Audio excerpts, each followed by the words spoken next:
Boa noite para todos, boa noite para todas, especialmente os que estão nos acompanhando pelo portal Dom Total, nessa transmissão que é feita em parceria entre a Escola Superior Dom Helder Câmara, de Belo Horizonte, e a Faculdade Jesuíta de Filosofia e Teologia. Nós estamos refletindo sobre o Evangelho de Mateus, o Evangelho que será usado na liturgia dominical no próximo ano. Esse curso tem a finalidade de apresentar o Evangelho de Mateus enquanto catequese narrativa para uma comunidade que vive às voltas com suas crises de fé e que precisa ter as luzes da experiência de Jesus, do testemunho de Jesus para enfrentar as dificuldades e assim dar um testemunho verdadeiro do seu compromisso com o reino. Mateus é esse catequista, esse teólogo preocupado com a fé da comunidade e que, conhecendo os problemas da fé da comunidade, tenta iluminá-los com o testemunho de Jesus. E desde a primeira vez eu falei que o Evangelho não é uma biografia de Jesus, o Evangelho é uma catequese narrativa para ajudar a comunidade a enfrentar seus problemas, e essa catequese narrativa, ela é feita reportando-se ao testemunho de Jesus que chegou até o apóstolo, até o evangelista e sua comunidade. Eu tinha falado na última aula que a catequese de Mateus é uma catequese bem elaborada, assim, não é uma colcha de retalhos. Sim, antes de começar a escrever, ele pensou o que ele ia dizer e pensou também como ele ia dizer.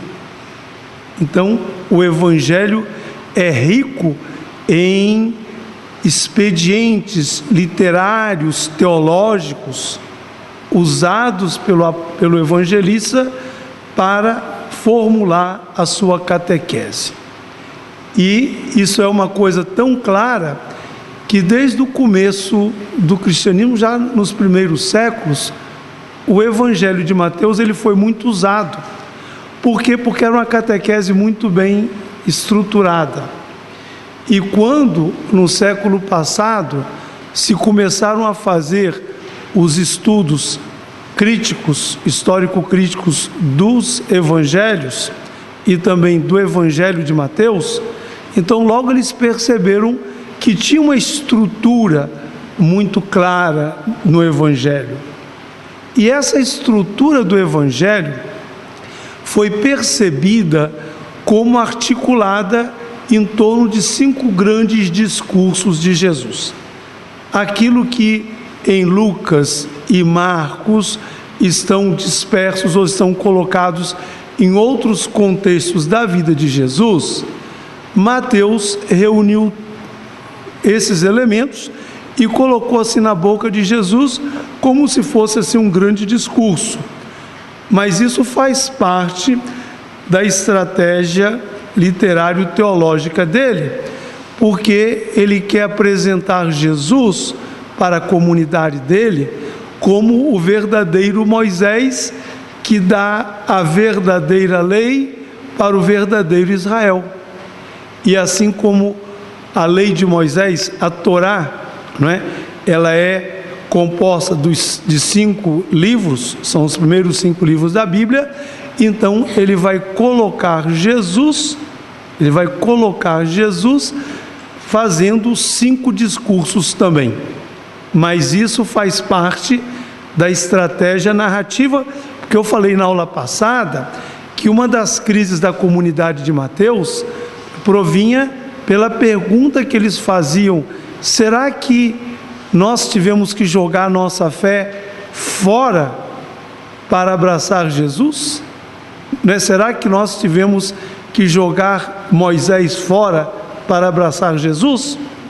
E aí Mateus, então, ele vai mostrar como a comunidade cristã, ela faz um movimento de continuidade com o Antigo Testamento, faz um movimento de ruptura e faz um movimento de superação, né? Ou seja, Jesus é Moisés, mas o verdadeiro Moisés, né?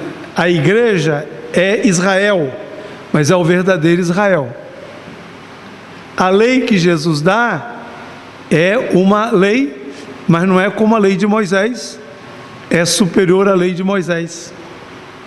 Então ele vai mostrando esses três movimentos de continuidade, ruptura e superação, plenificação, que é aquilo que no Evangelho de Mateus várias vezes aparece com a frase para que se cumprissem as Escrituras.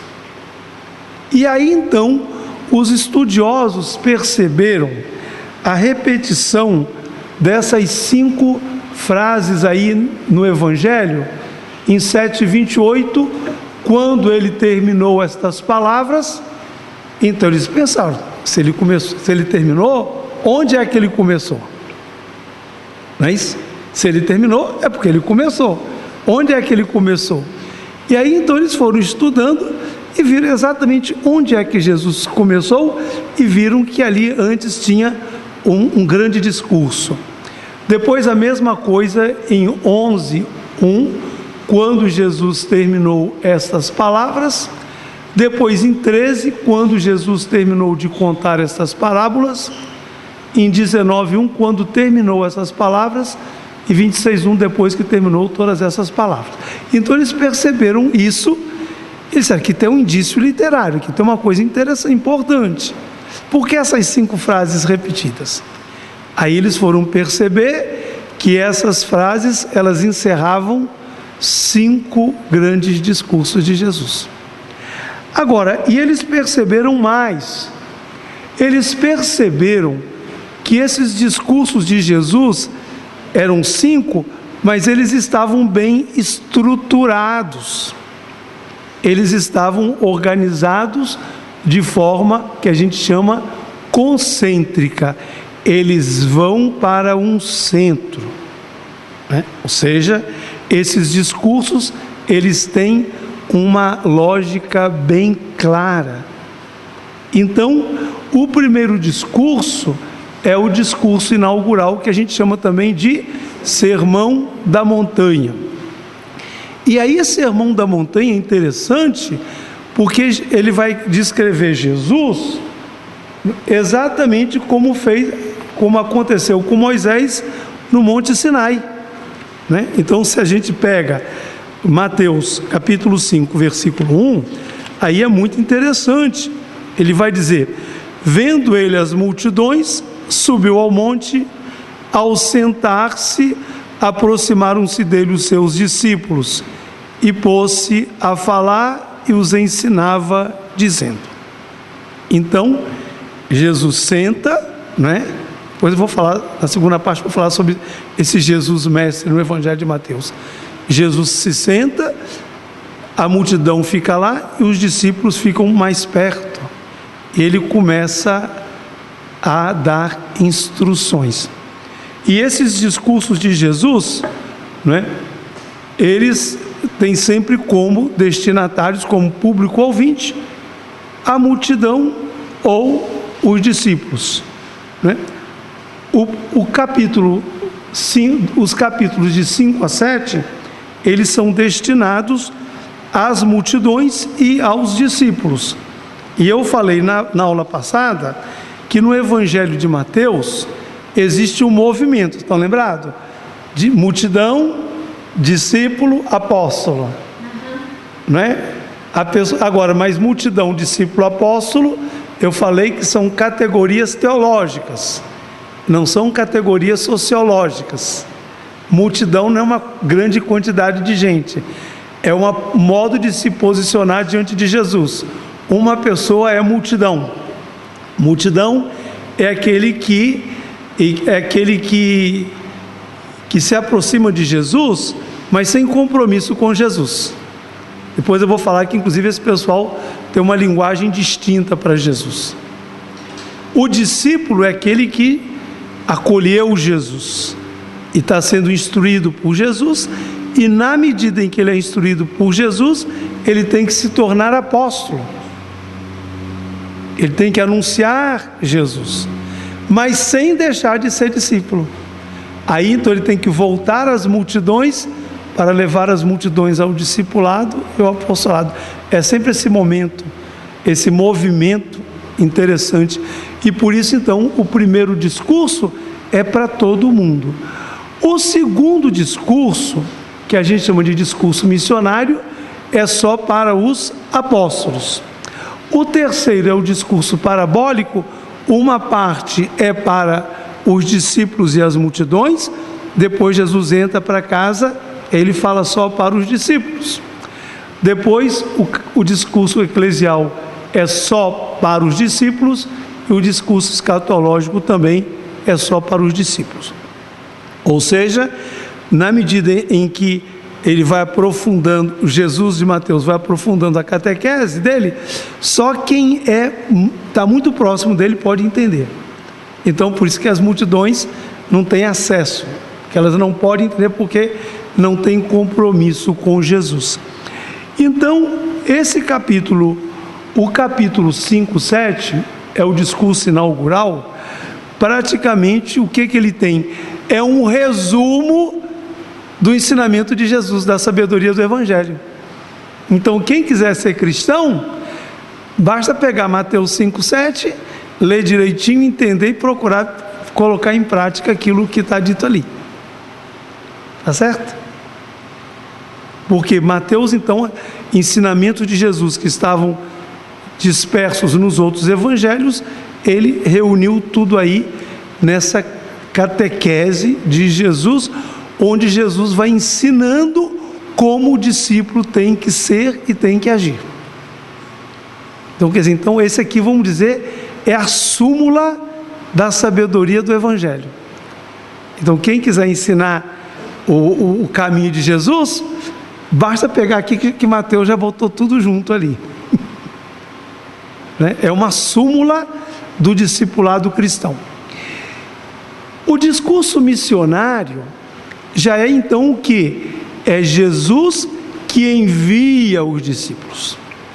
Mas se vocês pegam o Evangelho de Mateus, vocês vão perceber o seguinte, que Jesus, no capítulo 10, ele chama os 12 discípulos e lhes dá autoridade de expulsar os espíritos imundos e de curar toda sorte de males e enfermidades. Então, aquilo que Jesus fez no capítulo 5 a 7 e 8 e 9, ele então passa para os discípulos. Ou seja, os discípulos eles têm que ser continuadores da missão de Jesus. Então, aqui nós temos uma espécie de resumo, uma espécie de projeto de uma atividade missionária. Entende? Quem é enviado, para quem é enviado, o que tem que dizer, como tem que se comportar, o que vai acontecer, não é? Assim, qual é a presença de Deus na vida do apóstolo que está em dificuldade. Isso é interessante, né? Então, quem quiser ter assim um modelo de projeto missionário, olha lá em Mateus, que você vai ter todos os elementos para um projeto missionário. E aí então os discípulos, eles se transformam em apóstolos. E aí então, no capítulo 10, versículo 2, diz assim: estes são os nomes dos 12 apóstolos. Mas acontece o seguinte, não é? que se vocês pegam o capítulo 11, versículo 1, aqui se diz assim: quando Jesus acabou de dar instruções aos 12 discípulos, mas não eram 12 apóstolos? Por quê? Porque no Evangelho de Mateus, ele teve que fazer assim, porque não tinha jeito de colocar o capítulo 10 lá no final. Então, aqui, no capítulo 10, os discípulos são constituídos em apóstolos. Mas eles ainda não vão trabalhar, não. Tem que continuar seguindo Jesus. Eles só vão se transformar realmente em apóstolos no final do Evangelho, no último versículo: ide por todo mundo e pregai o Evangelho a toda criatura. E aí então, se vocês pegam, por exemplo, o Evangelho de Marcos, vocês então vão ter o envio, e vão ter a execução do envio, e a volta para dizer a Jesus o que eles fizeram. Se vocês pegam o Evangelho de Lucas, tem o envio dos apóstolos, a volta dos apóstolos, e tem ainda mais, tem o envio dos 72. Mateus, não. Ele manda, mas eles só vão executar lá no final. Por quê? Porque eles têm que passar por toda a caminhada de Jesus, todo o projeto de Jesus, antes de sair para pregar Jesus. Que esse é um dos problemas que a gente tem hoje, que qualquer pessoa acha que pode falar de Jesus, não é isso? Qualquer pessoa pode abrir uma igreja, pode abrir um templo e começar a falar de Jesus, sem ter feito a experiência de Jesus. É isso que Mateus não quer. Ele quer então que, antes do discípulo se transformar realmente em apóstolo, ele tem que fazer toda a caminhada seguindo Jesus, especialmente passando pela cruz, que é a grande tentação nossa, não é isso? Que é a tentação de Pedro para Jesus, não é? Capítulo 16, ele vai dizer, quando Jesus vai dizer, o Filho do Homem vai ter que sofrer muito, etc. Pedro chama Jesus e diz: mestre, tira isso da cabeça. E Jesus diz: vá para trás, Satanás, que você não tem um pensamento de Deus, mas tem um pensamento dos homens. Então, para ser apóstolo, ontem e hoje, a pessoa tem que fazer todo o percurso da caminhada cristã, para a gente não falar só da glória de Jesus, ou dos grandes feitos de Jesus, esquecendo sempre a cruz, que é a grande tentação nossa, não é isso? A grande tentação nossa é riscar a cruz da nossa vida, da nossa experiência.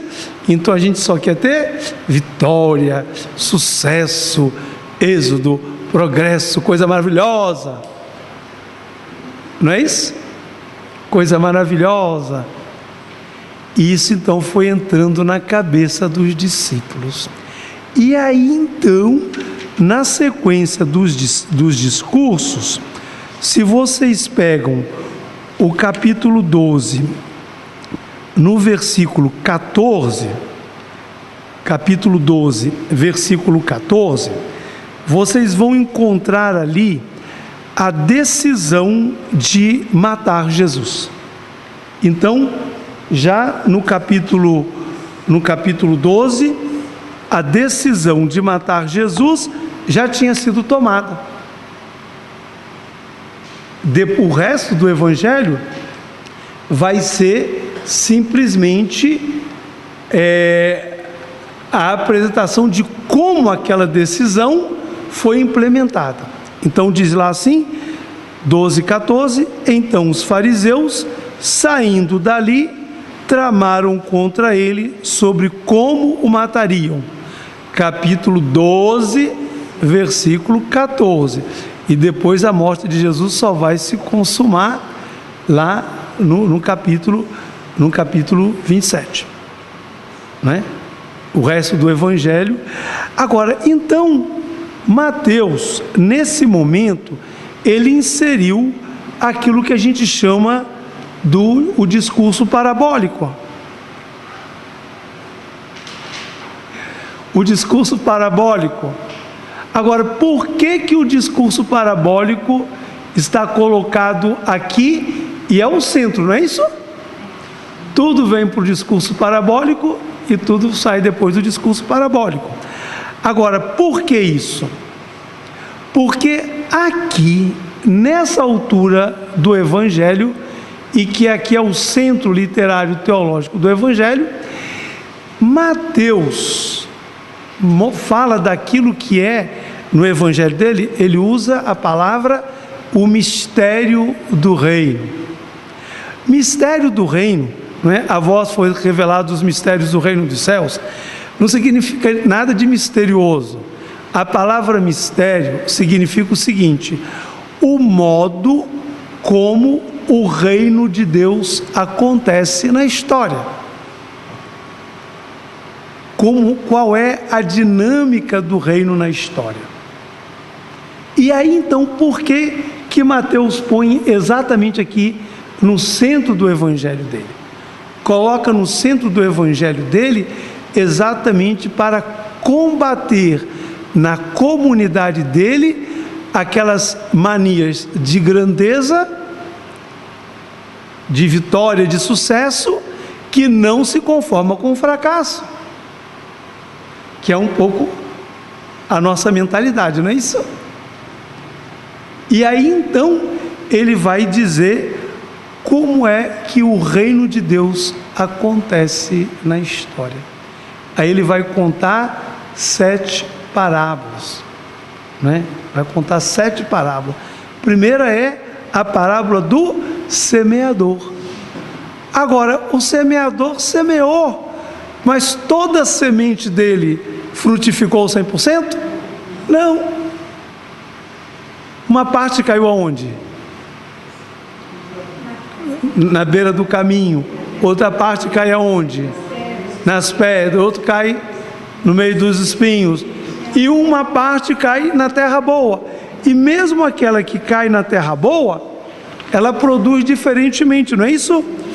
Né? Diz lá que uma parte da semente produz 100%, outra 60%, outra 30% por 1. Então, para dizer para a comunidade que eles tinham que contar com a perda, com o fracasso, e que daquilo tudo que eles iam fazer, se um pouquinho de nada desse certo, já tinham que ficar felizes, porque o reino de Deus é assim. Olhando para Jesus, foi diferente? Ele morreu lá na cruz, né, com a TV Globo filmando, com aquele montão de gente, né, cantando Jesus é nosso rei? Hein? Como que ele morreu na cruz? Sozinho, abandonado, sem ninguém, ninguém foi lá para defendê-lo. Mas ele morreu frustrado? Ele morreu amaldiçoando alguém? É que inclusive nós lemos no Evangelho de Lucas, tão lindo, domingo, ontem, não é isso? Entendeu? Jesus, ele morre feliz, na paz, ele põe a vida dele nas mãos de Deus, porque o texto de ontem vai até aquele ponto, Jesus acolhendo o bom ladrão, e logo em seguida diz que ele, dando um grito, disse: Pai, em tuas mãos entrego o meu espírito. E aí então, o discípulo do reino, ele não pode querer ter sempre sucesso, ele vai ter que contar sempre com o fracasso. Depois, a segunda parábola é a parábola do joio e do trigo. Uma pessoa vem e semeia a semente boa, mas depois vem o inimigo. Agora, aí é que é o problema, né? Muitas vezes a gente pensa, fala assim, o joio e o trigo. Não, essas duas sementes, elas são muito parecidas. Agora, quando é que a gente sabe que uma coisa não é a outra? Na hora da colheita, na hora dos frutos. Entende? Ou seja, aparentemente elas são semelhantes, são iguais, mas na hora dos frutos, e esse é um ponto que Mateus insiste muito, vejam os frutos daquilo que você está dizendo ou daquilo que você está ouvindo. Isso é importante, porque muita gente diz, não, todo mundo que fala de Deus é bom. Não, depende do fruto.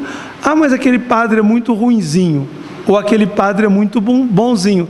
Depende, não é se ele é ruinzinho, porque o que ele está me falando está me questionando, e quando eu ouço ele falar, eu fico incomodada, ou incomodado, então talvez ele seja o verdadeiro pregador e não aquele outro que fala, eu fico muito feliz, mas não tenho nenhum desejo de mudar, não é isso? Depois, a terceira parábola é a parábola do grão de mostarda. Então, o que é? É essa tentação da gente querer começar tudo grande, não é isso?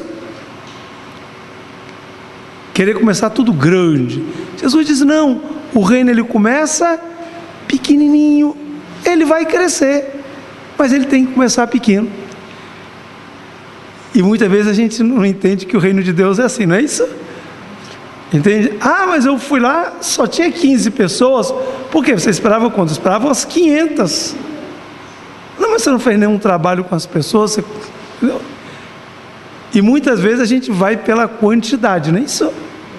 Às vezes você pode falar para 500 e aquilo não ter efeito nenhum, e você pode falar para 5, 6 e aquilo realmente criar discípulos do reino. Depois, a outra parábola é a parábola do fermento. O que é o fermento? É uma coisinha, uma pitadinha que você bota na massa e a massa cresce. Ou seja, não é questão de quantidade, é questão de qualidade. Qualidade do fermento que você bota, e assim tem que ser o cristão, né? Ele tem que se perder na massa, mas a presença dele tem que se notar. Tá certo? Isso aqui é importante. Depois, a parábola do tesouro, que a pessoa está trabalhando na terra e encontra e vai e vende tudo e compra aquela terra. É o seguinte, quando a pessoa descobre o reino, ele tem que deixar tudo por conta do reino. Quer dizer, o reino, ele tem que polarizar a vida do discípulo. É o mesmo sentido também da parábola da pérola. Quer dizer, então o reino, ele não pode ser uma coisa entre muitas coisas na vida do discípulo. Ele tem que ter prioridade na vida do discípulo. E depois, por último, a parábola da rede, que é aquela pesca que você pesca o quê? Peixes bons e peixes ruins. Mas a seleção dos peixes vai ser feita quando? Na metade da pesca? Não. Quando terminou a pesca. Agora, qual era a tentação dos primeiros cristãos? Era de ter uma comunidade feita só de gente perfeita, né? Só gente perfeita, pura e imaculada, sem nenhum defeito, e quem não era assim, eles tinham a tentação de jogar fora, como aparece depois no capítulo 18. E Jesus vai dizer, não, a comunidade, ela é sinal do reino, porém, vocês vão ter que conviver com pessoas que entenderam e com pessoas que não entenderam. Mas a seleção só vai ser feita quando? No final. Por quem? Por Jesus. Por Jesus. Porque muitas vezes aqueles que a gente pensa que são peixes bons, para Deus são peixes ruins. E às vezes aqueles que a gente pensa que são peixes ruins, aqueles é que são os peixes bons. Mateus, então, ele coloca essas 7 parábolas aqui, então, para dizer como é que o reino de Deus acontece na história. Ou seja, não acontece, vamos dizer, da maneira mundana, de grandeza, de poder. Não, é tudo muito pequeno, é tudo feito de perda, de fracasso, de mistura, de coisa que parece que é uma coisa e depois é outra. E a gente vai ter que aceitar que é assim, né? Por quê? Porque muitas vezes quando a gente se põe como juiz dos outros, a gente corre o risco de errar, não é isso? Então, ele vai dizer, não, deixa que no final Deus vai fazer a seleção dos peixes, no final Deus vai dizer quem é joio, o que é joio e o que é trigo. Depois, no capítulo, no discurso eclesial, Mateus, não é? Ele vai ensinar como deve ser a comunidade. Como deve ser a comunidade cristã. Ou seja, uma comunidade feita de acolhida de todo mundo. Aí Jesus, né, vai dizer assim, é vontade do meu Pai que não se perca nenhum desses pequeninos. É comunidade de perdão. Pedro pergunta a Jesus, Senhor, quantas vezes tenho que perdoar o meu irmão que pecar contra mim? Até 7 vezes? Então ele vai falar que a comunidade dos discípulos do reino tem que ser uma comunidade de fraternidade, de perdão, de acolhida, de respeito pelos pequeninos. E por fim, o discurso escatológico, aqui Mateus vai trabalhar aquilo que a gente chama o fim da história, o fim da caminhada. E aqui então, no final do capítulo 25, nos versículos de 31 a 46, ele vai fazer aquela cena tão bonita que a gente já conhece, que nós vamos ler na festa de Cristo Rei do próximo ano, que é aquela cena de Jesus que reúne toda a humanidade e divide a humanidade como o pastor separa as ovelhas dos cabritos. E diz aos que estão à sua direita, vinde bendito do meu Pai, para o reino preparado para vocês. E diz para os que estão à esquerda, ide malditos do meu Pai, para o reino preparado para vocês por Satanás desde o começo dos tempos. E aqui então, assim, vejam vocês, os discursos eles têm uma correlação. Aqui é o discurso inaugural, aqui é o discurso final, dos fins, né? Do começo do reino. E aqui então, o capítulo 5, de 1 a 10, o que tem? De 1 a 12, desculpa, tem as bem-aventuranças, não é isso? Bem-aventurados os pobres em espírito. E aqui no final tem o discurso de Jesus separando as pessoas, como o pastor separa as ovelhas dos cabritos, né? Então o que tem a ver 5 de 1 a 12 com 25 de 31 a 46? Significa o seguinte, que aqui é a indicação daqueles que são chamados a entrar no reino, a viver o mistério do reino na sua vida, e aqui são aqueles que realmente viveram, né? Aqueles que realmente viveram, porque então aqui usa a terceira pessoa, bem-aventurados os pobres em espírito, né? Aqui não, vinde bendito do meu Pai, voz direta, voz indireta, voz direta.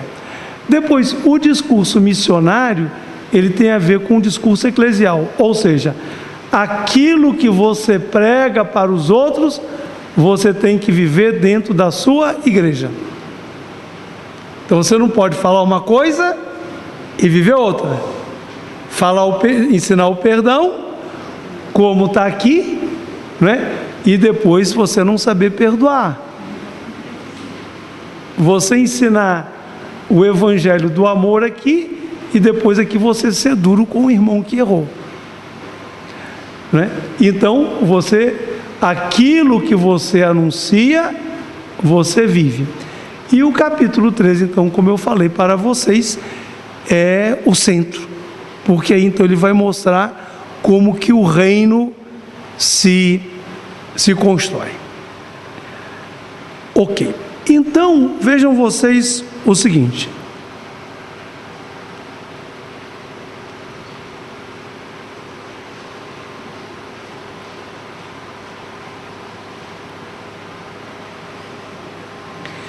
Então, o resto do Evangelho. Então, eu falei dos 5 grandes discursos, né? Agora, esses 5 grandes discursos, eles são intercalados com narrativas.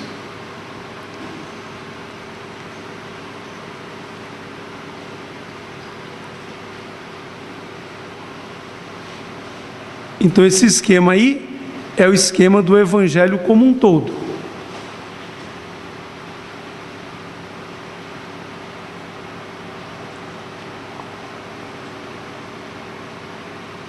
Ok? Então, aqui tem narração, discurso, narração, discurso, narração, discurso. Está vendo aqui? Aqui é o centro. Narração, discurso, narração. Quer dizer, então tem um esquema bem montado do Evangelho. Aqui nós temos a introdução do Evangelho, do capítulo 1 ao capítulo 4. Nós temos então a apresentação dos personagens do Evangelho, dos temas que vão perpassar o Evangelho, né?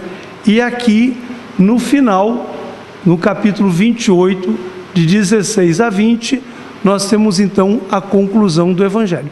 Então, vocês estão vendo o seguinte, que é um Evangelho bem estruturado, bem amarrado mesmo.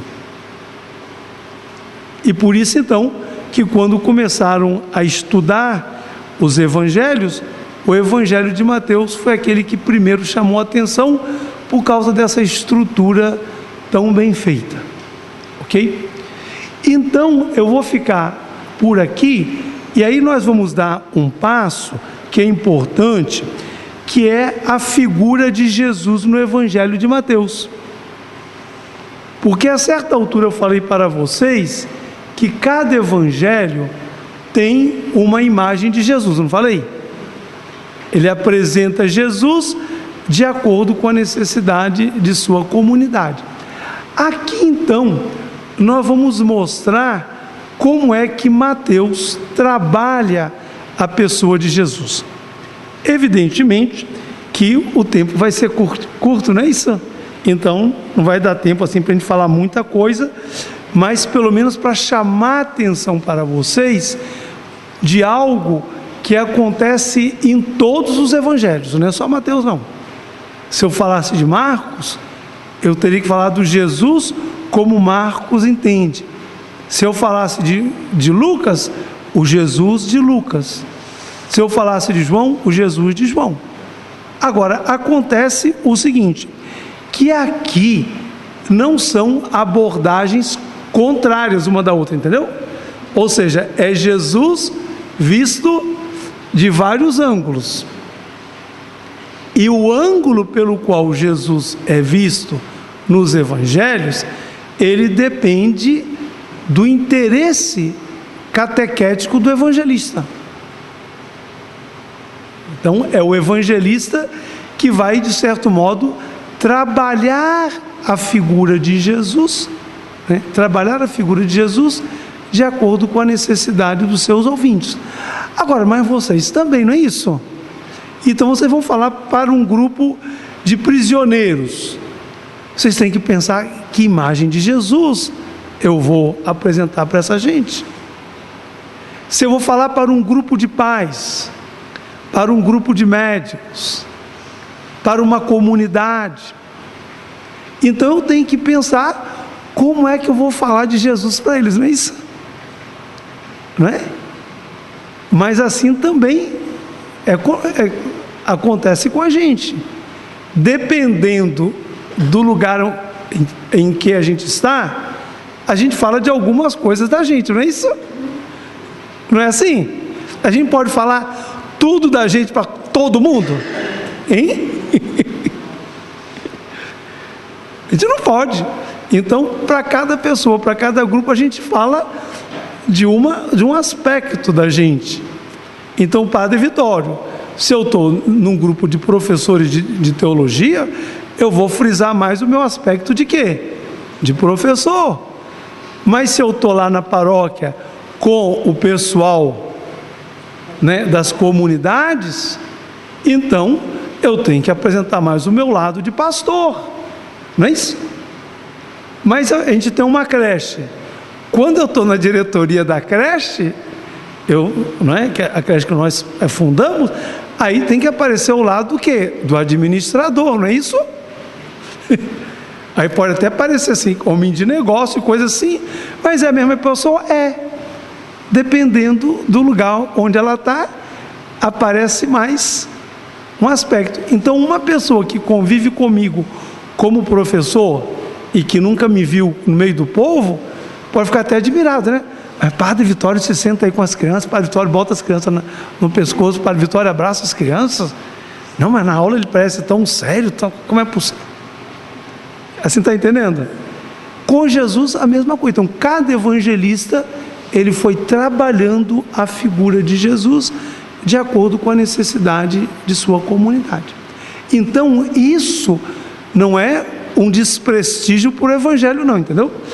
Não é porque às vezes certas pessoas acham que isso é uma espécie de desprestígio por evangelho. Não. É assim e tem que sempre ser assim. Mateus fez isso, Lucas fez isso, Marcos fez isso. Padre Vitório tem que fazer isso, Dona Graça tem que fazer isso, a senhora todo mundo tem que fazer isso. E o dia que a gente não fizer, o Jesus do qual nós estaremos falando não vai servir para nada. Vai ser um Jesus sem nenhuma importância para as pessoas. Jesus só tem importância quando ele é capaz de se revelar para alguém, mas dentro daquilo que a pessoa precisa, tem necessidade de receber da figura de Jesus. Então, se eu chego lá na paróquia, então as pessoas não têm necessidade do Padre Vitório dar aula de exegese bíblica, né? Ir lá para frente, botar esse monte de coisa, não tem necessidade disso. Mas também, quando eu estou dando aula, eu não posso transformar minhas aulas em homilia para os alunos, não é isso? Entende? Quer dizer, então, isso que acontece na nossa experiência, acontece também de Jesus, na relação com os evangelistas. E a mesma coisa, então, mas também, quanto mais a gente conhece Jesus, quanto mais a gente vai aprofundando na pessoa de Jesus, mais a gente tem condições de falar de Jesus, não é isso? Sem transformar-se numa espécie de estereótipo que você só vai repetindo a mesma coisa, não é isso? Você é capaz de falar de Jesus de acordo com aquilo que as pessoas precisam de ouvir de Jesus, seja aquele rosto de Jesus que precisa, né, das pessoas ouvirem. Eu me lembro que há muitos anos atrás eu fui convidado a dar um curso lá não era um curso não, era uma palestra sobre o tema da misericórdia para um grupo de presidiários lá da APAC, né, da APAC aqui de Santa Luzia. E aí então, no final, a pessoa que me convidou disse: padre, o senhor não pode imaginar como é difícil encontrar um padre para falar sobre esse tema. Por quê? Porque todos os padres que chegam aqui dizem que todos esses presos vão para o inferno, porque eles são um bando de pecadores. Agora, uma pessoa que está presa, ela quer ouvir de Jesus que vai condenar, que vai botar ela no inferno? Né? Então ela quer ouvir de Jesus o quê? Aquele Jesus que incentiva, né? Como nós escutamos, né? Ainda hoje estarás comigo no paraíso. Ou Jesus que fala para a mulher pecadora: vai, não tornes mais a pecar. Ou Zaqueu, hoje a salvação entrou na tua casa. Então não posso chegar lá e falar que aquele pessoal todo vai para o inferno. Não posso apresentar esse rosto de Jesus. Tem direito, né? Então a gente tem que ir sabendo como a gente vai falar de Jesus. E isso os evangelistas, eles souberam fazer muito bem. Então,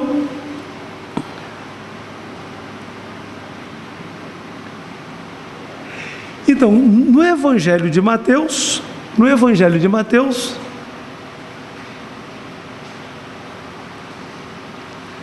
né, a gente vai encontrar um retrato de Jesus multifacetado, ou seja, com muitas faces.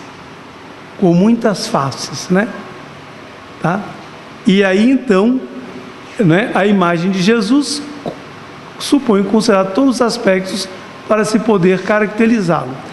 Jesus, no Evangelho de Mateus, ele é chamado de Mestre Emanuel, ele é Mestre Emanuel, servo de Deus, é a plenificação dos grandes personagens do Antigo Testamento, ele é o verdadeiro Adão, é o verdadeiro Moisés, o verdadeiro Davi, o verdadeiro Salomão, né? Então, esses são elementos para a gente compreender quem é Jesus, né? Assim, não tem gente assim que tem um monte de apelido, que aqui é conhecido com o nome, lá é conhecido com outro nome, não é isso? Mas é a mesma pessoa. Então, é a forma de caracterizar, a pessoa de Jesus, né? Então, ele é fundamentalmente apresentado como mestre, e depois eu vou mostrar para vocês como que ele trabalha essa figura de Jesus como mestre. Eu poderia ir falando de todas essas aí, mas eu vou me deter em Jesus como mestre daqui a pouco. Agora, Jesus também, ele tem títulos, né? Ele é chamado de quê? De Cristo. Essa palavra Cristo significa o quê? É a mesma coisa, ungido, é a mesma coisa que, então, hebraico, português, né, e grego, é a mesma palavra, né? Depois ele é chamado de Senhor, Filho de Davi, Rei dos Judeus, Filho de Deus, Filho do Homem, etc. São vários títulos que Jesus recebe no Evangelho. Agora, uma coisa interessante que eu vou chamar a atenção para vocês é o seguinte: no Evangelho de Mateus, para distinguir a relação com Jesus, eu falei de multidão, discípulo e mestre. No Evangelho de Mateus, quem é multidão, quem não deu o passo do compromisso com Jesus, vai chamar sempre Jesus de mestre ou de rabi. Quem deu o passo da fé vai sempre chamar Jesus de Senhor. Então, quando vocês lerem o Evangelho de Mateus e alguém chamar Jesus de Senhor, vocês já podem saber que essa pessoa, ela tem compromisso com Jesus, ela está no caminho do discipulado. Se a pessoa chama Jesus de Rabi, pode saber que essa pessoa não tem compromisso com Jesus, né? Pode saber que essa pessoa não tem compromisso com Jesus.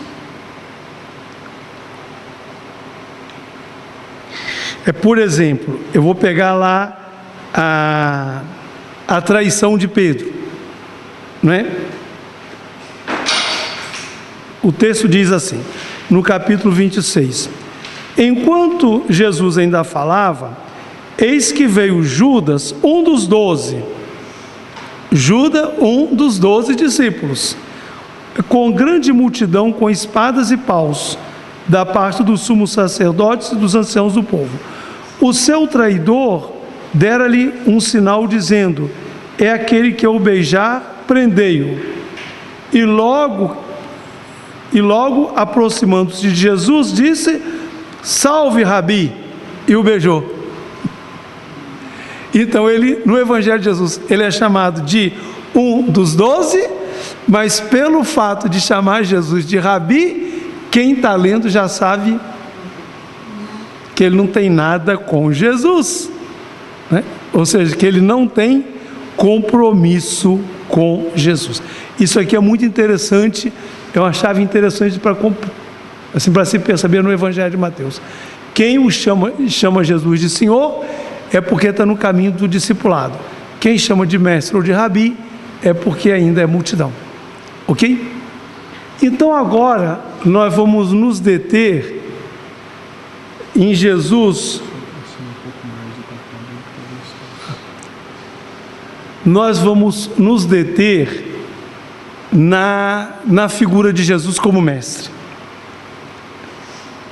Porque essa é, vamos dizer, a fisionomia principal que Mateus quer trabalhar no evangelho dele em relação a Jesus.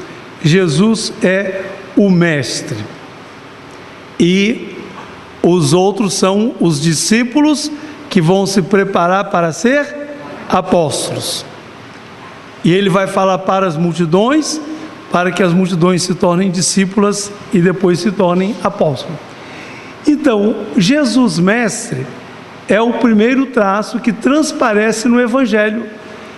Jesus é apresentado no processo de formação dos discípulos em vista do apostolado.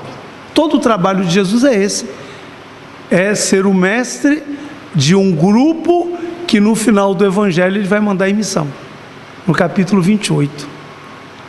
Isso aqui é um traço muito importante, eu diria, né, fundamental.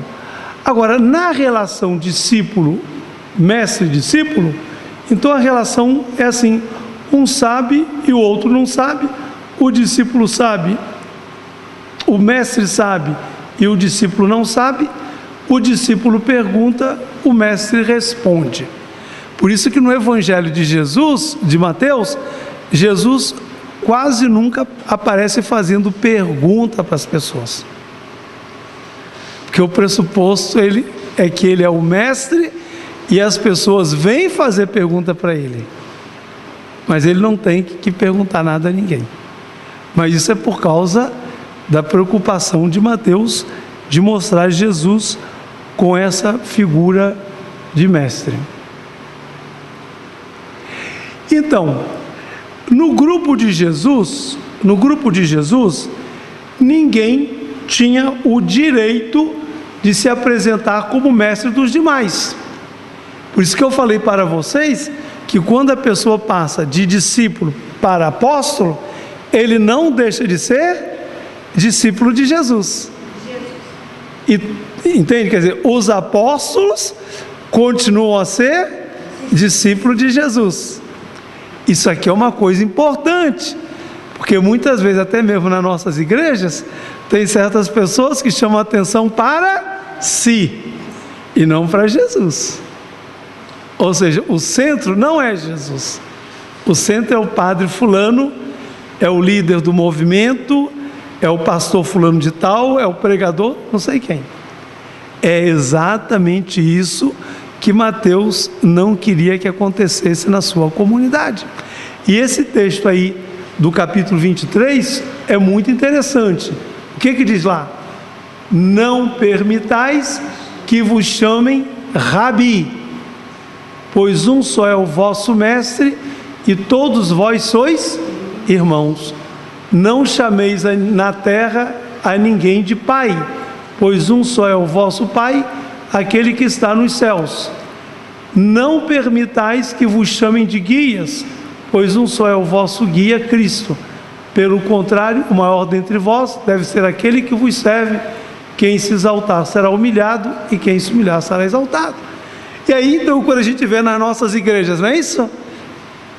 Certas pessoas assim que acham que estão no lugar de Deus, vão exatamente na contramão da catequese de Mateus,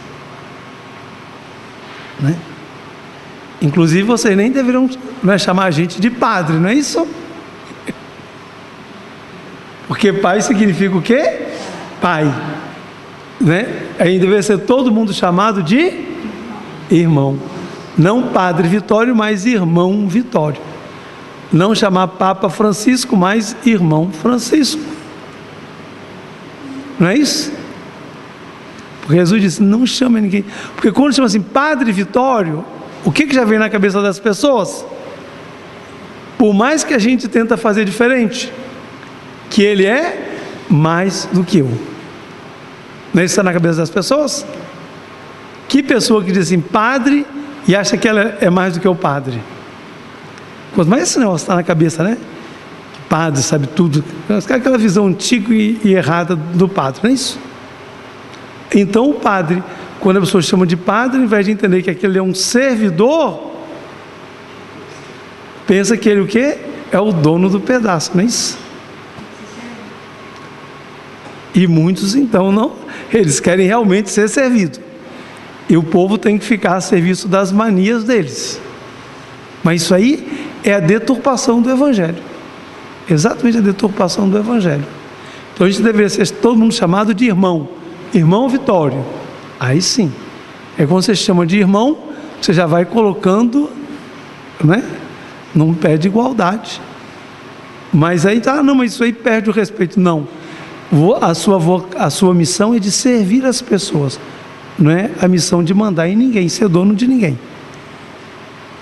Mas essas coisas já aconteciam na comunidade de Mateus. Quando ele fala isso, é porque tinha pessoas na comunidade dele que queriam ser mestres do tipo dos escribas, aqueles professores da lei, entendeu? E achavam que eram os tais. Então, quando ele está falando isso, ele está dando um puxão de orelha contra aquelas pessoas que querem trazer para a comunidade uma mentalidade mundana. Muito sério isso. E é uma coisa que a gente não compreendeu até hoje. E aí, então, essa formação que Jesus dá para os discípulos, qual é a finalidade dela? Ajudar o discípulo a interiorizar a proposta do reino, a justiça do reino. É isso que Jesus tenta fazer. E que deveria ser a nossa catequese, não é isso? Porque, infelizmente, a catequese nas nossas igrejas, nas igrejas evangélicas também, ela é muito baseada em doutrina, em dogma. Ao passo que os evangelhos, seguindo os passos de Jesus, tenta ensinar uma sabedoria de vida. E aí então, esse mestre do Evangelho de Mateus, que é Jesus, todo o trabalho dele é esse trabalho de ajudando as pessoas a interiorizar a sabedoria de Jesus. Nós estamos lá pelos anos 80, 85, ele está falando coisa lá dos anos 30, ele foi lá buscar na tradição sobre Jesus aquelas coisas que serviam para a comunidade dele, e ele vai mostrar esse Jesus tentando inculcar no coração dos discípulos a sabedoria do reino. É isso que o mestre faz. Ou seja, o mestre Jesus, ele não fica ensinando dogma, não fica ensinando teoria, ele ensina sabedoria de vida. E a sabedoria de vida que corresponde ao querer de Deus para nós. Então, o que ele quer também? Conscientizar o discípulo das exigências da adesão ao reino. Ou seja, para que ninguém venha sem saber o que está fazendo. Para que ninguém faça uma adesão imponderada a Jesus. Por isso, então, que lá no capítulo 5, 7, o mestre já disse exatamente o que se espera de um discípulo, está claro? Por quê? Porque no Evangelho de Mateus isso é muito claro. Jesus não quer ninguém atrás dele sem saber o que está fazendo. Que é o que acontece muito hoje, não é isso? As pessoas aderem a Jesus, mas depois, quando cai na conta daquilo que são as exigências do Evangelho, do discipulado, não tem coragem de romper, continuam discípulos, mas aquele discípulo bem vagabundinho, não é isso? Depois, uma outra coisa que Jesus quer no Evangelho de Mateus, Jesus mestre, é preparar o discípulo para o apostolado, para ele se transformar em apóstolo. Mas acontece o seguinte, que Jesus, ele ensina a partir do testemunho de vida dele. Os discípulos vão atrás, vão seguindo, vão vendo o que ele diz, vão vendo o que ele faz, porque depois eles têm que continuar essa mesma missão.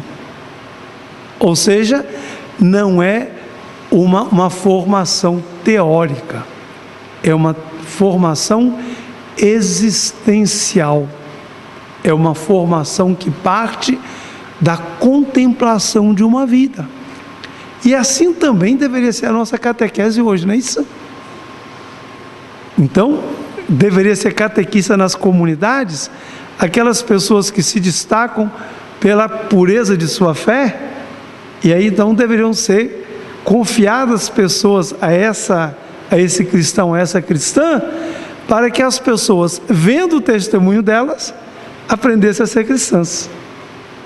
Ou seja, o livro que o cristão tem para ler é o livro da vida de Jesus e o livro da vida dos discípulos de Jesus, não é isso? E aqui entra uma frase do Evangelho de São João: eu vos dei o exemplo para que, como eu fiz, vocês também façam. Isso aqui é muito importante. Então, agora, Mateus, então, ele vai retrabalhar suas fontes em função deste elemento de sua cristologia. Agora, o que são as fontes? As fontes são aquelas tradições sobre Jesus que Mateus encontrou. Ele não inventou coisas sobre Jesus. Ele recebeu. E essas fontes, elas são o ingrediente do trabalho de Mateus. Sim, dá para compreender isso? Mateus, ele não inventou coisas sobre Jesus. Ele trabalhou aquilo que chegou até ele. E aí então, ele recebeu, né? Ele bebeu da fonte principal, que era o Evangelho de Marcos. E por isso que praticamente tudo aquilo que está no Evangelho de Marcos está no Evangelho de Mateus. Porém, retrabalhado, que eu vou mostrar daqui a pouco como que Mateus retrabalhava. Entende? Ele tinha a fonte e então ele adaptava a fonte aos seus interesses. Por exemplo, Mateus encontrou no Evangelho de Marcos a cena do envio missionário e da execução da missão. Mas a Mateus não interessava botar ali a execução da missão, que no projeto dele ia acontecer só lá no final. Então ele não põe. Então ele não põe aquilo, né? Ou então, coisas que no Evangelho de Marcos estão lá, e Mateus não vê interesse daquilo para colocar no seu Evangelho, então ele tira. Por exemplo, né, aquela cena daquele jovem que estava vendo Jesus sendo preso, e aí os soldados correram atrás dele, pegaram, ele estava embrulhado num lençol, e ele saiu correndo nu. Isso Mateus, você não tem interesse para ele, então ele não põe isso lá. Mas está no Evangelho de São Marcos, ele leu isso lá, mas não interessava.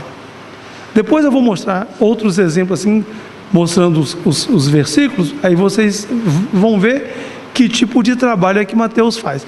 Por isso então, que quando vocês tiverem esse tempo e forem ler o Evangelho, então pega aquela mesma cena, porque nas Bíblias hoje está tudo indicado, os textos paralelos, não é isso? Então bota os dois assim em paralelo e vê o que Mateus acrescenta, o que Mateus tira, o que Mateus muda, não é? Porque então aí é que está o trabalho dele como catequista. Depois, uma outra fonte importante é essa fonte que é essa letra que é uma abreviatura de uma palavra grega que se chama quelle. Quelle em grego é fonte. Então, quando a gente fala de fonte que, é isso. Agora, essa fonte que, né, são aqueles textos que estão só em Mateus e em Lucas. E são normalmente ditos de Jesus. São normalmente ditos de Jesus. Que a gente só encontra aqui, a gente encontra Mateus, Marcos e Lucas. Aqui não, a gente só encontra em Mateus e em Lucas. Não existe Marcos.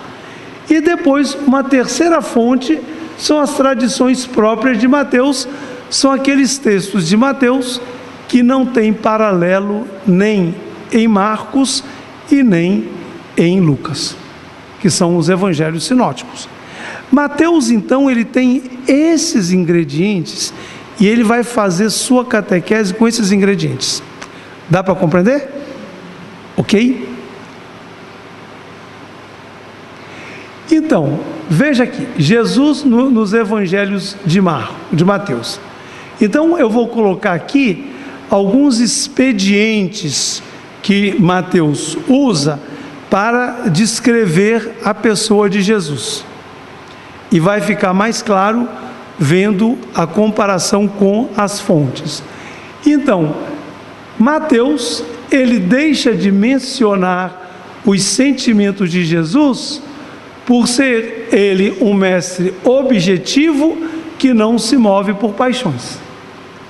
Então, por exemplo, em Marcos, capítulo 1, versículo 41, a cura do leproso, então aí diz que Jesus foi movido de compaixão. Mateus tira isso, Mateus exclui isso, né? Jesus é um mestre objetivo, ele não age por impulso, ele não age por sentimento. Se não, mas peraí, peça um mestre seco, não, é o modo como Mateus tenta descrever Jesus, né? É o mestre objetivo. Depois, em Marcos 3,5, cura em dia de sábado, então diz assim: passando sobre eles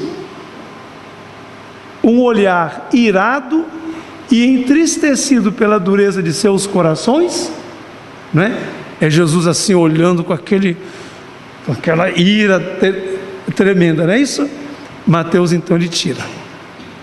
O mestre Jesus, ele não olha para as pessoas assim. Ele olha para as pessoas como discípulos que ele tem que ensinar, com paciência, mas sem se deixar levar por sentimentos. E aqui é interessante, né? Passando sobre eles um olhar irado e entristecido pela dureza de seus corações, Mateus então tira isso. Ele pega a cena, mas esse pedaço aqui ele tira, porque não serve. Assim, dá para compreender? Por quê? Porque então ele tem essa ideia de mostrar esse Jesus, né? Objetivo que não age por paixões. Depois, em Marcos 10, 21, quando fala do jovem rico, né? Aquele jovem que chega e pergunta para Jesus: Senhor, o que eu devo fazer para ter a vida eterna? Jesus: o que você está lá? Ok? Né? E aí, em Marcos diz: Jesus olhou para ele, o amou, ou disse, viu que ele era sincero. Mateus, então, em 19, 21, que fala dessa mesma cena, ele tira isso. Entende? Ele tira isso. Depois, Mateus, ele suprime tudo quanto poderia parecer limitação ao poder de Jesus. Então, Jesus, no Evangelho de Mateus, ele cura todas as pessoas de todas as doenças e enfermidades e imediatamente.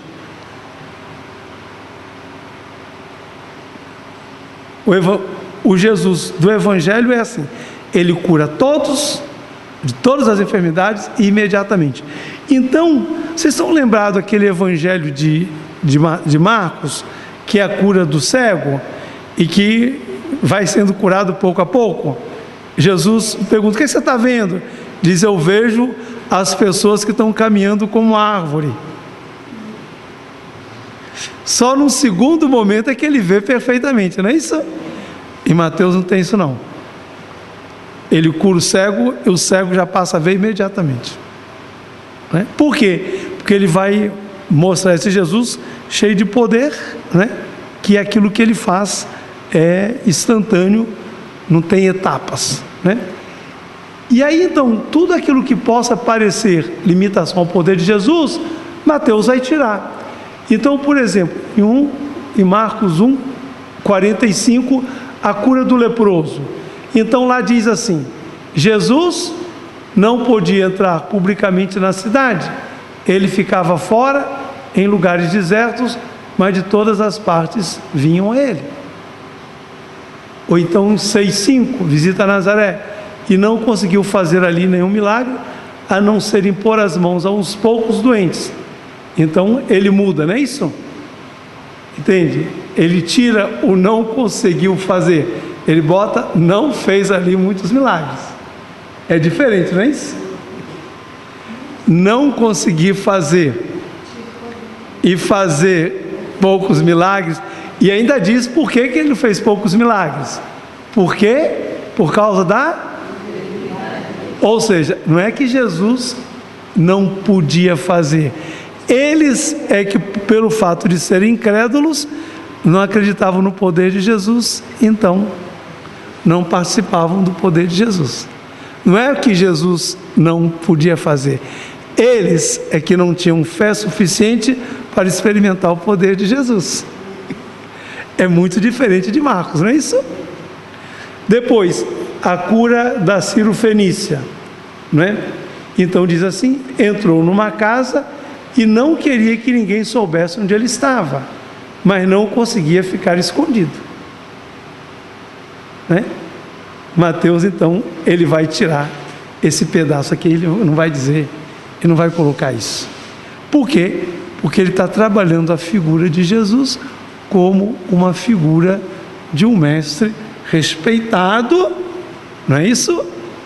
Que não é cheio de limitações. Muito interessante isso. E Jesus, no Evangelho de Mateus, ele nunca é apresentado assim no empurra. No Evangelho de Marcos, sim. Não é? Está aquele montão de gente, Jesus não consegue entrar, o pessoal aperta. No Evangelho de Mateus, não. É tudo muito bem organizado. Ele é o mestre, os discípulos ficam todos escutando, tudo muito bem organizado. Mas isso é o Jesus de Mateus, o Jesus mestre. Então, depois um outro ponto é o seguinte: Mateus, ele suprime as perguntas, pois Jesus sabe tudo de antemão, pois poderiam ser interpretadas como limitação do seu conhecimento. Por exemplo, em Marcos 5, não é? Na cena do possesso de Gerasa, Jesus pergunta para o Satanás, diz: qual é o teu nome? E o Satanás responde que meu nome é Legião. No Evangelho de Mateus, Jesus não tem que perguntar nome de diabo nenhum, entende? Porque ele é o mestre que sabe, ele não tem que pedir essa informação, né? Depois, na cena da hemorroíça, né? Quando Jesus está indo para curar a filha de Jairo, vem aquela mulher que tem fluxo de sangue, né? E toca em Jesus, e em Marcos Jesus diz: não é que me tocou. Em Mateus não tem essa pergunta. Jesus sabe quem tocou, né? Mas isso faz parte, vamos dizer, desse Jesus que Mateus está construindo. Depois, a cura do cego, essa cena que eu falei é para vocês, né? Jesus pergunta, a multiplicação dos pães, não é? A pergunta de Jesus: quantos pães tendes? E de ver, não é? Jesus que quer saber a quantidade de pães. Em Mateus, Jesus não pergunta, ele trabalha essa cena de outra maneira. Depois, a cura do cego, esse que eu falei, né? Estás vendo alguma coisa? E o cego responde o quê? Eu estou vendo as pessoas que estão caminhando como árvores. Mateus, ele tira esse elemento da cura do cego, o cego passa a ver imediatamente.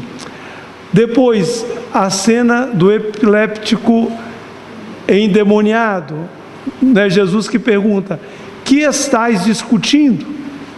Que era pergunta a respeito, não é, de por que eles não conseguiam, né, expulsar o demônio, não é?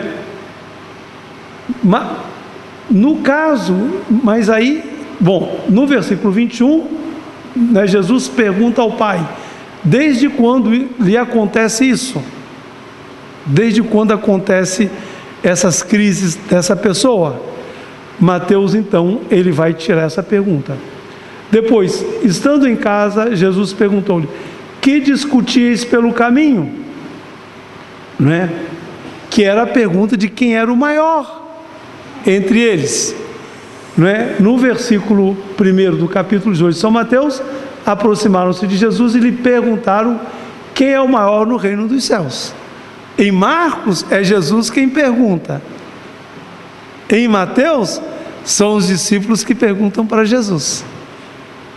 Por quê? Porque na relação discípulo-mestre, o mestre tem que responder às perguntas dos discípulos. E por isso então que quando Pedro, no capítulo 16, quer fazer a figura de mestre de Jesus, o que Jesus diz? Vá para trás, Satanás, vá lá para o seu lugar, você é discípulo, o mestre aqui sou eu. Mas isso faz parte então da estratégia de Mateus. Depois, Mateus ele suprime o que pode parecer desrespeitoso em relação a Jesus, né? Por exemplo, em Marcos 3:21, que é a cena de Jesus em Nazaré, né? Diz assim: quando seus familiares souberam disso, vieram para detê-lo, pois diziam, ele está ficando louco. Isso está no Evangelho de Marcos. Diz que os familiares de Jesus achavam que ele tinha ficado louco. E Mateus então considera isso uma falta de respeito por Jesus, então ele não põe isso no Evangelho dele, né? Ele omite do Evangelho, né? Depois, na cena da ressuscitação da filha de Lázaro, Jesus foi com ele, ou seja, com Jairo, a ressuscitação da filha de Jairo. Jesus foi com ele, uma grande multidão o acompanhava e o apertava de todos os lados. Jesus, no Evangelho de Mateus, não tem aperto de lado nenhum. Porque ele é o mestre que está na frente, né, coordenando a caminhada dos discípulos. Mas no Evangelho de Marcos tem. Ele é apertado, ele não tinha tempo para comer o pessoal. Não, em Mateus não. Mas por quê? Porque Mateus está trabalhando a figura de Jesus enquanto mestre. Você dá para compreender isso? É a questão do projeto literário teológico de Mateus. Ok? Depois, a identidade de Jesus. Então, no Evangelho de Marcos, em 6,3, diz assim: não é este o carpinteiro, o filho de Maria? Mateus, ele vai fazer de outro modo, não é? Assim ele vai dizer: não é ele o filho do carpinteiro? É diferente, não é isso? Chamar Jesus de carpinteiro e chamar Jesus de o filho do carpinteiro. Mateus então ele faz essa jogada aí. Depois, assim, uma outra cena interessante que mostra Mateus tirando o que parece desrespeitoso em relação a Jesus, é na hora do sepultamento de Jesus, não é? Marcos diz que Pilatos cedeu o cadáver de Jesus. E a palavra cadáver em grego é a palavra ptoma. Mateus, ele diz que José de Arimateia, tomando o corpo de Jesus, não o cadáver de Jesus, o corpo de Jesus. Então, ele vai tirando tudo aquilo que possa parecer desrespeitoso para Jesus. Mas a gente só sabe disso como? Comparando os textos. Comparando os textos. Só na comparação dos textos é possível a gente saber, né, realmente qual foi o trabalho de Jesus, de Mateus. Então, conclusão: Na polêmica em que a comunidade estava implicada, a cristologia de Mateus, ou seja, aquilo que Mateus falava de Jesus, visava a recuperar no coração dos discípulos a alegria de seguir Jesus. Ou seja, era uma forma de trabalhar, né, a condição de discípulo. Vale a pena seguir Jesus, nós não estamos perdendo nosso tempo. Jesus nos ensinou uma sabedoria que é superior àquela ensinada por Moisés. Quem segue Jesus não é inferior àqueles que seguem a lei de Moisés, pelo contrário, é superior. É uma catequese para ajudar os discípulos a crescerem na fé. Mas acontece o seguinte, não pode esquecer que os discípulos estavam vivendo várias crises de fé, não é isso? Ele está falando para uma comunidade que está bem baqueadinha, com o risco das pessoas se afastarem, com o risco das pessoas serem duras com os outros, capítulo 18, aquelas pessoas que queriam botar para fora da comunidade quem não seguia as coisas do jeito que eles queriam. E Mateus, então, ele vai indicar esse caminho interessante. Era preciso alargar-lhes os horizontes, demasiadamente fixados na paixão e na morte de cruz. Jesus não era um fracassado, e sim o Filho de Deus, realizador das esperanças do povo de Israel. Então, o que o Mateus quer é isso, é ajudar a comunidade a viver a sua fé com mais coerência. Então, vejam vocês o seguinte, no próximo ano, né, especialmente no tempo comum, nós vamos ler o Evangelho de Mateus. Então, nós vamos ler cada domingo uns trechinhos, não é isso? Aí, isso é uma coisa que é desafiadora, porque quando a gente lê aquele trechinho, a gente tem que ter consciência de quê? De que aquele trechinho faz parte de um conjunto, não é? É uma pecinha de um quebra-cabeça. Então, para eu entender aquela perícope, aquele pequeno texto, eu tenho que saber situá-lo dentro do contexto, não é isso? Então, por isso que se vocês forem, né, fazer alguma catequese dominical, ou se tiver que fazer alguma homilia, então aí vocês têm que fazer esse percurso de colocar o texto dentro do contexto literário. E depois tem que colocar aquele texto dentro do contexto da comunidade de Mateus. Perguntar que questões é que Mateus está enfrentando nesse texto. O passo seguinte é colocar esse texto no nosso contexto. Porque não adianta também, na hora da reflexão, eu falar só sobre a comunidade de Mateus, não é isso? Né? E a homilia, especialmente a homilia ou a oração a partir do texto bíblico, ela tem que trazer uma luz para nós. E por isso que quando a gente lê o Evangelho, a gente termina dizendo o quê? Palavra da salvação. Então, se eu for lá, na hora da homilia, e der uma aula belíssima sobre o Evangelho de Mateus, falar sobre estrutura literária, como era a comunidade de Mateus, como que era aquilo era do passado, sem trazer nada para o presente, não pode ser palavra de salvação, não é isso? Mas por outro lado, se eu falo só do presente e esqueço que aquele texto tem uma história, ele tem uma vida, também a minha homilia vai ser capenga. Então o que vai acontecer? O texto vai falar o que eu quero que ele fale. E aqui, a certa altura, eu citei aquele caso, né? Aquele caso de Mateus, no capítulo 19, quando chegam e perguntam: Senhor, mestre, é permitido ao homem despedir a sua mulher por qualquer motivo? E aí então as pessoas: não, porque é Jesus que está proibindo o divórcio, não sei o que, não é isso? É assim que se explica, não é?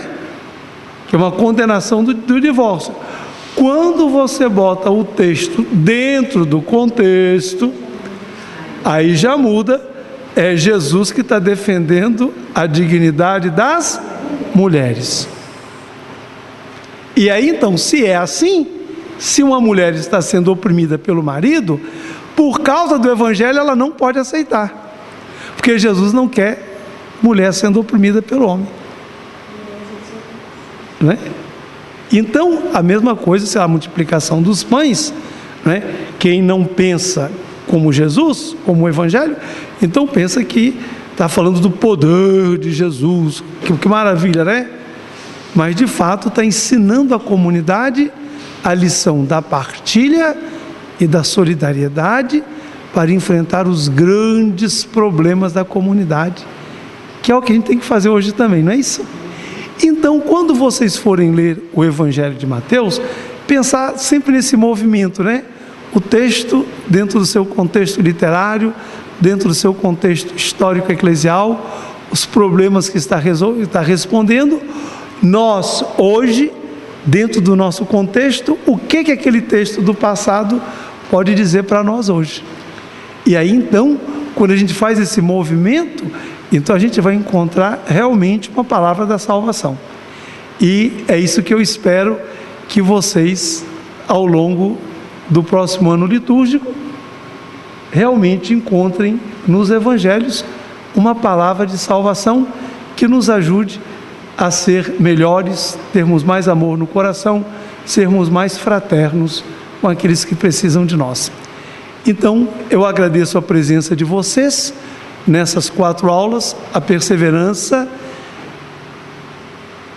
Especialmente eu agradeço aqueles que nos acompanharam pelo portal Dom Total da Escola Superior Dom Helder Câmara de Belo Horizonte, que gentilmente, em parceria com a Faculdade Jesuíta de Filosofia e Teologia, transmitiu nesses 4 dias essas aulas de introdução ao Evangelho de Mateus, que servirá de reflexão para nós na liturgia dominical do próximo ano litúrgico.